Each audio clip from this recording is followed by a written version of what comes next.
오늘 아침을 여는 말씀은 마가복음 12장 9절 말씀입니다.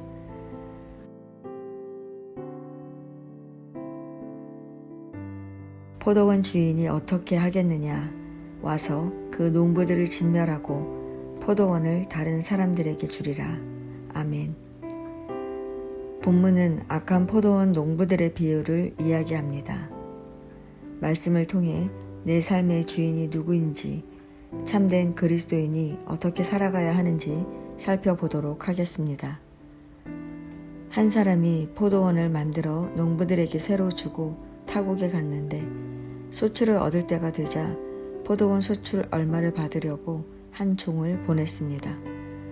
그런데 농부들이 종을 잡아 심히 때리고 거저 보냈습니다. 포도원 주인이 다시 다른 종을 보냈더니 그들이 그의 머리에 상처를 내고 능욕하였습니다. 주인이 또 다른 종을 보내니 그들이 그를 죽이고 또 그 외에 많은 종도 더러는 때리고 더러는 죽였습니다. 결국 주인은 마지막으로 그들이 자신의 아들은 존대하리라 생각하며 사랑하는 아들을 보냈습니다. 그러자 그 농부들이 이는 상속자니 죽이자, 그러면 그 유산이 우리 것이 되리라 하고 그를 죽여 포도원 밖에 내던졌습니다. 성도 여러분, 포도원은 농부들의 것이 아닙니다. 포도원은 주인이 잘 만들어서 농부들에게 맡긴 것입니다. 1절을 보면 포도원 주인이 포도원을 만들 때 산 울타리를 두르고 즙 짜는 틀을 만들고 망대를 지었다고 말합니다. 이 말은 포도원 주인이 더 이상 잘해줄 수 없을 만큼 최상의 환경을 만들어서 농부들에게 맡겼다는 것입니다. 그러면 농부들은 주인이 올 때까지 맡겨진 일을 열심히 감당해야 합니다. 그런데 왜 그들은 주인이 보낸 종들을 쫓아냈을까요? 그들은 자신이 주인이라고 착각하고 있었기 때문입니다. 1절을 보면 분명히 주인이 포도원을 새로 주고 타국에 갔고 2절은 때가 이름에 주인이 종들을 보냈다고 기록합니다. 이 말은 주인이 농부들에게 수확할 때 오겠다고 약속했다는 것입니다.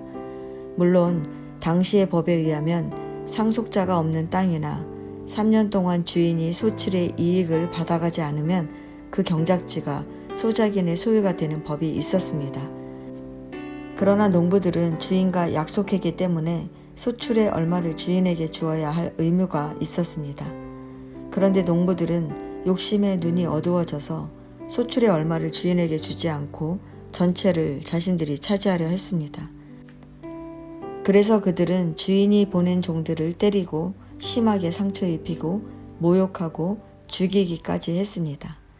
결국 그들은 주인의 아들을 죽이면 그 포도원이 자신들의 것이 될 것이라는 어리석은 생각을 품게 되었습니다.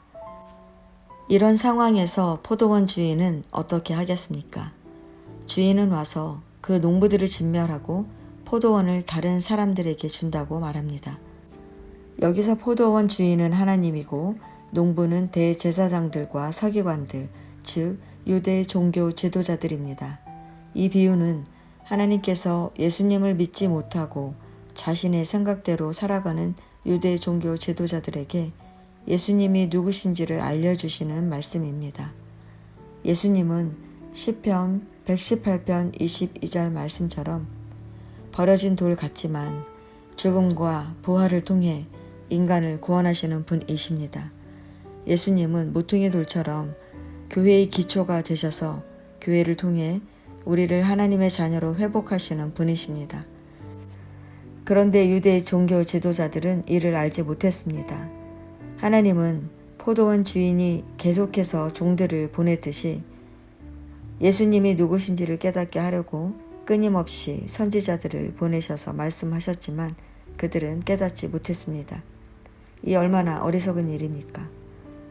성도 여러분, 우리도 농부들처럼 내가 내 삶의 주인 되어 내가 해야 할 일이 아니라 내 뜻대로 살아가고 있습니다.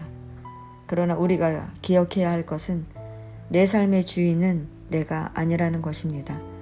내 삶의 주인은 하나님이시고 우리는 청지기입니다. 청지기에게 주어진 것은 충성입니다. 우리가 이것을 잊고 우리가 주인 되어 살면 우리는 결국 심판을 받을 수밖에 없습니다. 하나님은 우리가 주인 되신 하나님을 기억하며 살아가기를 바라십니다. 종들이 매맞고 능욕당하고 죽는데도 포도원 주인은 왜 계속해서 종들을 보냈습니까? 자신이 주인이라고 말하는 것입니다. 농부에게 돌이켜 맡은 일을 감당하라는 것입니다.